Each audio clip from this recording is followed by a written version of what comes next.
Hello বন্ধুরা, আসসালামু আলাইকুম। সবাই কেমন আছেন? আশা করি যে যেখানে আছেন অনেক অনেক ভালো আছেন। বন্ধুরা, আজকে ভিডিওতে আমরা কথা বলবো Realme 9 5G এই ফোনটি নিয়ে। আর এই ফোনটির মূল হাইলাইটেড বিষয় হচ্ছে এই ফোনটিতে থাকতে যাচ্ছে মিড রেঞ্জে খুবই দুর্দান্ত একটি পাওয়ারফুল 5G প্রসেসর। এই ফোনটিতে আরও থাকতে যাচ্ছে 120 হার্জ রিফ্রেশ রেটের অ্যামোলেড ডিসপ্লে এবং 65 ওয়াটের একটি ফাস্ট চার্জার। আর এই সব বিষয় নিয়েই ফুল ডিটেলস আলোচনা করব আজকের এই ভিডিওতে। এই ফোনটিতে কি কি স্পেসিফিকেশন দিয়ে রিয়েলমি আমাদের মাঝে নিয়ে আসতে যাচ্ছে, ফোনটি প্রাইস বাংলাদেশ এবং ইন্ডিয়ান মার্কেটে কত হতে পারে, এই ফোনটি কবে লঞ্চ হবে, এছাড়া জানাবো প্রাইস অনুযায়ী ফোনটা আপনার জন্য কতটা ভ্যালু ফর মানি প্রোভাইড করা ফোন হতে যাচ্ছে। আর আপনাকে বলবো সম্পূর্ণ ভিডিওটি আমাদের সাথে শুরু থেকে শেষ পর্যন্ত কন্টিনিউ দেখার জন্য। আর আপনি যদি আমাদের চ্যানেলে নতুন হয়ে থাকেন তাহলে অবশ্যই চ্যানেলটি সাবস্ক্রাইব করে পাশে থাকা বেল আইকনটি প্রেস করে রাখবেন, যাতে করে আমাদের পরবর্তী কোনো ভিডিও মিস না হয়ে যায়। সো চলুন তাহলে শুরু করা যাক আজকের ভিডিও। সবার প্রথমেই আমরা আলোচনা করব এই ফোনটির লুক ও বিল্ড কোয়ালিটি নিয়ে। ব্যাকসাইডে এই ফোনটিতে থাকতে যাচ্ছে কোয়াড ক্যামেরা সেটআপ এবং ফোনটির সামনে থাকতে যাচ্ছে সিঙ্গেল পাঞ্চল কাটিং ডিসপ্লে এবং ফোনটির সামনে পিছনে দেওয়া হতে যাচ্ছে গ্লাসের প্রোটেকশন। ফোনটিতে দেওয়া হবে USB Type-C পোর্ট এবং 3.5 মিলিমিটারের অডিও জ্যাক। সিকিউরিটির জন্য এই ফোনটিতে দেওয়া হতে যাচ্ছে ইন ডিসপ্লে ফিঙ্গারপ্রিন্ট সেন্সর। মার্কেটে এই ফোনটি লঞ্চ করা হবে 4টি কালার ভেরিয়েন্টে।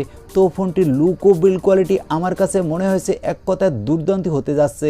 আর এই ফোনটি একটি স্টাইলিশ ডিজাইন দিয়ে রিয়েলমি আমাদের মাঝে নিয়ে আসতে যাচ্ছে। এবার আমরা আলোচনা করব এই ফোনটির ডিসপ্লে সেকশন নিয়ে। এই ফোনটির ডিসপ্লেতে রিয়েলমি 6.8 ইঞ্চি মাপের 120 হার্জ রিফ্রেশ রেটের অ্যামোলেড ডিসপ্লে দিয়ে নিয়ে আসতে যাচ্ছে। তবে এখানে IPS LCD প্যানেল দিয়েও নিয়ে আসার সম্ভাবনা রয়েছে। আর এই ফোনটির ডিসপ্লেতে দেওয়া হতে যাচ্ছে গরিলা গ্লাস 5-এর প্রোটেকশন। আর ডিসপ্লেটা হতে যাচ্ছে HDR10+ সাপোর্টেড ডিসপ্লে। তো ফোনটির ডিসপ্লে কোয়ালিটিও আমার কাছে মনে হয়েছে এক কথায় দুর্দান্ত হতে যাচ্ছে। এবার আমরা আলোচনা করব এই ফোনটির প্রসেসর সেকশন নিয়ে। এই ফোনটিতে প্রসেসর হিসাবে ব্যবহার করা হয়েছে স্ন্যাপড্রাগনের 768G প্রসেসর। তবে এখানে মিডিয়াটেকের ডায়মেনসিটি 920 প্রসেসর দিয়েও নিয়ে আসার সম্ভাবনা রয়েছে। আর এই ফোনটিতে আপনি গেমিংয়ের জন্য PUBG, free fire, call of duty, S9-এর পাশাপাশি সব ধরনের বড় বড় অ্যাপসগুলো ভালোই স্মুথ প্লে করতে পারবেন। আর এই ফোনটিতে আউট অফ দ্য বক্স ব্যবহার করা হতে যাচ্ছে Android 11 এবং ব্যবহার করা হবে Realme UI। তবে এই ফোনটিতে Android 12 দিয়েও নিয়ে আসার সম্ভাবনা রয়েছে। ফোনটিতে থাকতে যাচ্ছে ডুয়েল সিম কার্ড স্লট এবং সাথে দেওয়া হবে একটা এক্সট্রা মেমোরি কার্ড স্লট, যার ফলে আপনি আপনার ইচ্ছে মতো ফোনের স্টোরেজটাও বাড়িয়ে নিতে পারবেন। তো ফোনটি পারফরমেন্সের দিক থেকেও এক কথায় দুর্দান্ত হতে যাচ্ছে। এবার আমরা আলোচনা করব এই ফোনটির ক্যামেরা সেকশন নিয়ে। ব্যাকসাইডে এই ফোনটিতে যে কোয়াড ক্যামেরা সেটআপ থাকতে যাচ্ছে, এখানে দেওয়া হতে যাচ্ছে 108 মেগাপিক্সেলের প্রাইমারি ক্যামেরা। তবে এখানে 64 মেগাপিক্সেলের ক্যামেরা দিয়েও নিয়ে আসার সম্ভাবনা রয়েছে। আর এই ফোনটিতে দেওয়া হতে যাচ্ছে 8 মেগাপিক্সেলের একটি আলট্রা ওয়াইড অ্যাঙ্গেল লেন্স। দেওয়া হবে 5 মেগাপিক্সেলের ম্যাক্রো আর 2 মেগাপিক্সেলের ডেপথ সেন্সর। এই ফোনটির সামনে দেওয়া হতে যাচ্ছে 16 মেগাপিক্সেলের সেলফি ক্যামেরা। ব্যাকসাইডে ক্যামেরা দিয়ে আপনি 4K রেজুলেশনে ভিডিও রেকর্ড করতে পারবেন এবং সামনে ক্যামেরা দিয়ে ফুল HD+ রেজুলেশনে ভিডিও রেকর্ড করার সাপোর্ট পেয়ে যাবেন।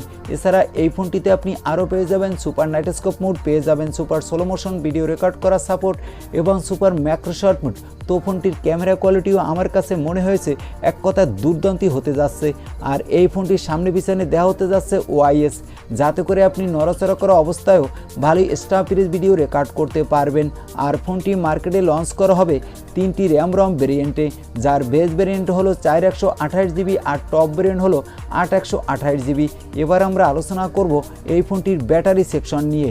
এই ফোনটিতে ব্যাটারি হিসাবে ব্যবহার করা হবে 4500 mAh-এর ব্যাটারি এবং বক্সেও প্রোভাইড করা হবে 65 ওয়াটের একটি ফাস্ট চার্জার।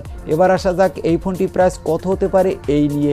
এই ফোনটি প্রাইস হবে ইন্ডিয়ান রুপিতে আশা করা হচ্ছে 13 থেকে 14,000 রুপির আশেপাশে, যেটা বাংলাদেশে মার্কেটে পাওয়া যাবে 20,000 টাকায়। তো এই বাজেটে এই ফোনটি আমার কাছে মনে হয়েছে এক কথায় দুর্দান্ত হতে যাচ্ছে। তবে আনঅফিশিয়ালভাবে এই ফোনটি আমরা আরও কম দামে পেয়ে যাব বাংলাদেশের মার্কেটে। আর এই ফোনটি 2022 সালের প্রথম দিকেই লঞ্চ করতে যাচ্ছে রিয়েলমি। আর এই ছিল আজকের ভিডিওটি কেমন লাগলো তা অবশ্যই কমেন্ট করে জানাতে ভুলবেন না। আর ভিডিও ভালো লাগলে একটি লাইক করে দিবেন এবং আমাদের চ্যানেলে নতুন হলে সাবস্ক্রাইব করে পাশে থাকা বেল আইকনটি প্রেস করে রাখবেন। আজকের মতো আল্লাহ হাফেজ।